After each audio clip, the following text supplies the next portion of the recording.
ಮಳೆ ನಿಂತರೂ ಮಳೆ ಹನಿ ನಿಲ್ಲಲ್ಲ ಅಂತಾರಲ್ಲ, ಸದ್ಯ ರಾಜ್ಯ ಬಿಜೆಪಿ ಪಕ್ಷದ ಸ್ಥಿತಿಯೂ ಹಾಗೆ ಆಗಿದೆ. ಕಮಲಪಾಳ್ಯದಲ್ಲಿ ಒಳಜಗಳ ಮುಂದುವರೆದಿದೆ. ಇತ್ತ ಯಡಿಯೂರಪ್ಪ ಮತ್ತೆ ಸಿಎಂ ಆಗ್ತಾರೆ ಅಂತ ರೇಣುಕಾಚಾರ್ಯ ತಮ್ಮ ಹಳೆ ಹಾಡು ಹಾಡಿದ್ದಾರೆ. ಮಾಜಿ ಶಾಸಕ ಶಿವಪ್ಪ ಮಾತ್ರ ಬಿಜೆಪಿ ಸಮಸ್ಯೆಗೆ ಬಿಎಸ್ವೈನೇ ಕಾರಣ ಅಂತಿದ್ದಾರೆ.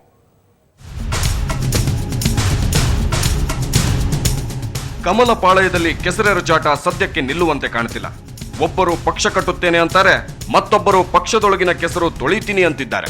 ಒಂದು ಕಡೆ ಯಡಿಯೂರಪ್ಪ ಮತ್ತೆ ಸಿಎಂ ಆಗ್ತಾರಾ ಅನ್ನೋ ಕುತೂಹಲದ ನಡುವೆಯೇ ಬಿಎಸ್ವೈ ವಿರುದ್ಧ ಪಕ್ಷದಲ್ಲೇ ಅಪಸ್ವರ ಕೇಳಿಬಂದಿದೆ. ಇವತ್ತು ಬೆಳಗಾವಿಗೆ ಭೇಟಿ ನೀಡಿದ ಮಾಜಿ ಶಾಸಕ ಬಿಬಿ ಶಿವಪ್ಪ ಯಡಿಯೂರಪ್ಪ ಪಕ್ಷಕ್ಕೆ ಮುಳ್ಳಾಗಿ ಪರಿಣಮಿಸಿದ್ದಾರೆ ಅಂತ ಕಿಡಿಕಾರಿದ್ರು.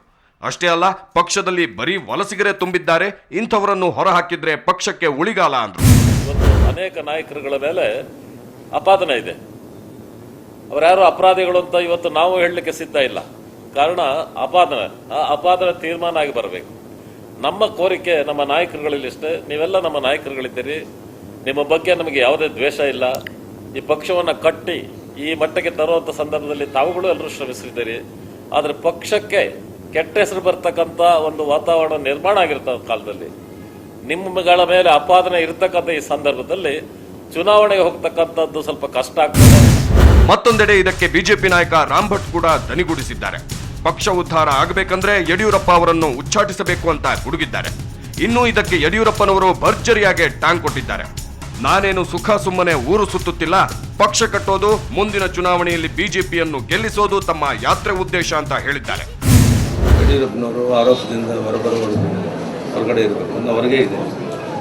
ಸೊ ಇನ್ನೇನು ಬರಬೇಕು ಅಂತ ಇನ್ನೂ ಸ್ಪಷ್ಟ ಮಾಡಿದ್ರು. ಅವ್ರು ನಮ್ಮ ಹಿರಿಯರಾದ್ರಿಂದ ಅವ್ರ ಸಲಹೆಯನ್ನು ಗಮನಿಸ್ತಾರೆ.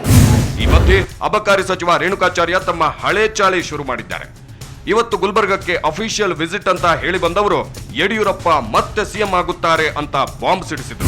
3 ವರ್ಷ 3 ತಿಂಗಳು ಬಹಳ ಮುಖ್ಯಮಂತ್ರಿಯಾಗಿ ಪಾರದರ್ಶಕವಾಗಿ ಬಹಳ ಅತ್ಯುತ್ತಮವಾದ ಆಡಳಿತವನ್ನು ಕೊಟ್ಟಂಥ ಈ ರಾಷ್ಟ್ರದಲ್ಲಿ ಏಕೈಕ ಮುಖ್ಯಮಂತ್ರಿ ಅಂದರೆ ನಮ್ಮ ನಾಯಕ ಯಡಿಯೂರಪ್ಪನವರು.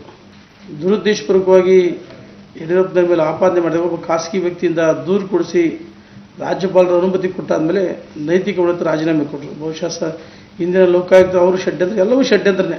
ಇದನ್ನೇ ಈಗಾಗಲೇ ಅನೇಕ ಬಾರಿ ಸ್ಪಷ್ಟವಾಗಿದ್ದೀವಿ. ಯಡಿಯೂರಪ್ಪನವರು ಮನೇಲಿ ಕೂರ್ತಕ್ಕಂಥ ವ್ಯಕ್ತಿ ಅಲ್ಲ.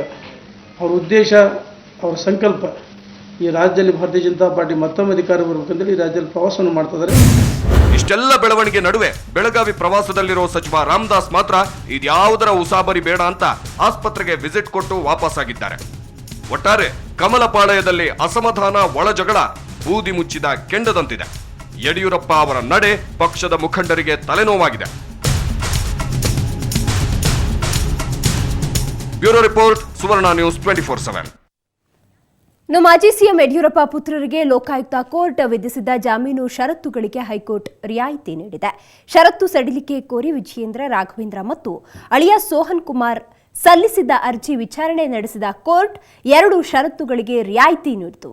ಧವಳಗಿರಿ ಪ್ರಾಪರ್ಟೀಸ್ ಮತ್ತು ಭಗತ್ ಹೋಮ್ ಸಂಸ್ಥೆಗಳ ಹಣದ ವ್ಯವಹಾರಗಳ ದಾಖಲೆ ಸಲ್ಲಿಸುವಂತೆ ಷರತ್ತು ವಿಧಿಸಿ ಲೋಕಾಯುಕ್ತ ಕೋರ್ಟ್ ಜಾಮೀನು ನೀಡಿತ್ತು.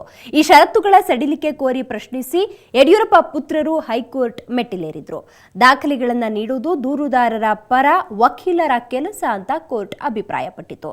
ಷರತ್ತು ಸಡಿಲಿಕೆಯಿಂದಾಗಿ ಯಡಿಯೂರಪ್ಪ ಪುತ್ರರಿಗೆ ರಿಲೀಫ್ ಸಿಕ್ಕಂತಾಗಿದೆ.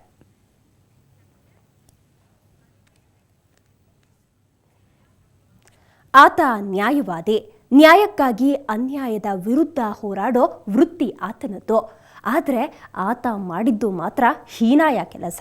ಹೌದು, ವಕೀಲನೊಬ್ಬ ಅಮಾಯಕ ಬಾಲಕಿ ಬಾಳನ್ನ ಅನ್ಯಾಯ ಮಾಡಿದ್ದಾನೆ. ಕಾಮಾಂಧತೆಯ ಗುಂಗಿನಲ್ಲಿ ಪೈಶಾಚಿಕ ಕೃತ್ಯ ಎಸಗಿದ್ದಾನೆ.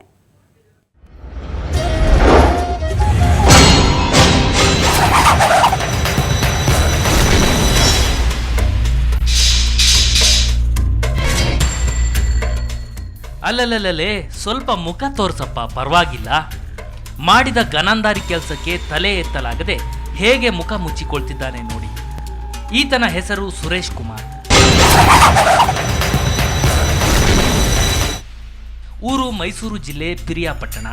ವಯಸ್ಸು 40. ವೃತ್ತಿಯಲ್ಲಿ ವಕೀಲನಾಗಿರೋ ಈತ ಕಾಮಾಂಧನಾಗಿ ಹೀನಾಯ ಕೆಲಸ ಮಾಡಿದ್ದಾನೆ. ಹೆಚ್ಚು ಕಡಿಮೆ ತನ್ನ ಮಗಳ ವಯಸ್ಸಿನ 14ರ ಹರೆಯದ ಬುದ್ಧಿಮಾಂದ್ಯ ಬಾಲಕಿ ಮೇಲೆ ಅತ್ಯಾಚಾರವೆಸಗಿದ್ದಾನೆ. ಈ ಅಪ್ರಾಪ್ತ ಬಾಲಕಿ ಮೇಲೆ ಅತ್ಯಾಚಾರ ನಡೆದಿದೆ ಅಂತ ಇದಕ್ಕೆ ಮಾನ್ಯ ವಕೀಲರ ಸಂಘ ಶೀಘ್ರವಾಗಿ ಈ ಹುಡುಗಿ ಪರ ಹೋರಾಟಕ್ಕೆ ನಿಂತ್ಕೋಬೇಕು. ಜಿಲ್ಲಾಡಳಿತ ಕೂಡಲೇ ತಪ್ಪಿತಸ್ಥನ ಬಂಧಿಸಿ ಕಾನೂನು ಕ್ರಮ ಜರುಗಿಸ್ತಾ ಇದ್ರೆ ಮುಂದಿನ ಹೋರಾಟನ ಉಗ್ರವಾಗಿ ರೂಪಿಸಬೇಕಾಗತ್ತೆ ಅಂತ ಹೇಳಿ ಇಚ್ಛೆಪಡುತ್ತೆ. ಸುರೇಶ್ ಮಂಡ್ಯ ನಗರದ ಕಲ್ಲಳ್ಳಿಯ ವಿವಿ ನಗರ ಬಡಾವಣೆಯ ರೂಮ್ ಒಂದರಲ್ಲಿ ಬಾಡಿಗೆಗಿದ್ದ. ರಾತ್ರಿ ತನ್ನ ಸ್ವಗ್ರಾಮ ಮದ್ದೂರು ತಾಲೂಕಿನ ಚಿಕ್ಕರಸನಕೆರೆಯಿಂದ ತನ್ನ ಚಿಕ್ಕಮ್ಮನ ಮನೆಗೆ ಬರ್ತಿದ್ದ ಬಾಲಕಿಯನ್ನ ಡ್ರಾಪ್ ಕೊಡೋ ನೆಪದಲ್ಲಿ ಬೈಕ್ನಲ್ಲಿ ಕರೆದೊಯ್ದು ಅತ್ಯಾಚಾರ ಎಸಗಲು ಯತ್ನಿಸಿದ್ದಾನೆ. ಆಕೆ ಕೂಗಿಕೊಂಡಾಗ ನೆರೆಹೊರೆಯವರಿಗೆ ರೆಡ್ ಹ್ಯಾಂಡ್ ಆಗಿ ಸಿಕ್ಕಿಬಿದ್ದಿದ್ದಾನೆ. ಈಗ ಪೊಲೀಸರ ಅತಿಥಿಯಾಗಿದ್ದಾನೆ. ವಿಚಾರಣೆ ನಂತರ ನ್ಯಾಯಾಧೀಶರ ಮುಂದೆ ಹಾಜರುಪಡಿಸಲಾಗಿದ್ದು, ಸದ್ಯ ಈಗ ವಕೀಲ ಜೈಲು ಪಾಲಾಗಿದ್ದಾನೆ. ಜನರಿಗೆ ನ್ಯಾಯ ಒದಗಿಸಬೇಕಾದ ನ್ಯಾಯವಾದಿಯೇ ಹೀಗೆ ಅನ್ಯಾಯವೆಸಗಿರೋದು ನಿಜಕ್ಕೂ ದುರಂತವೇ ಸರಿ.